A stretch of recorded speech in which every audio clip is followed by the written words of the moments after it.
মানুষ যা বলার বলতে থাকুক, আপনি তো জানেন আপনি কেমন, এটা আপনার রব জানেন। আপনার রব সবকিছু জানেন আপনি কেমন। সুতরাং দুনিয়ার সকল মানুষকে আপনি সন্তুষ্ট করতে পারবেন না। আপনি শুধু আপনার রবকে সন্তুষ্ট করেন, আপনি শুধু আপনার রবকে খুশি করেন। যদি আপনার রবকে আপনি খুশি করতে পারেন, তাহলে দুনিয়ার সবকিছু আপনার পিছনে ছুটতে থাকবে। সুতরাং দুনিয়ার সকল মানুষকে আপনি খুশি করতে পারবেন না। আপনি একটা কাজ করবেন, কারো কাছে ভালো লাগবে, কারো কাছে ভালো লাগবে না। আপনি ভালো কাজ করলেও আপনার কাছের মানুষ হিংসা করবে, বিদ্বেষ পোষণ করবে। কিন্তু যদি আপনি আল্লাহর জন্য কাজ করেন, কে কি বলল সেটা দেখার বিষয় নয়।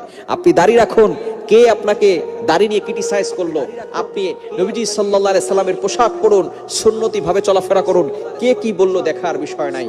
কে আমার দাড়ি নিয়ে ক্রিটিসাইজ করলো, কে আমার টুপি নিয়ে ক্রিটিসাইজ করলো, তুচ্ছতাচ্ছিল্য করলো, সেগুলো দেখার আর সুযোগ নাই।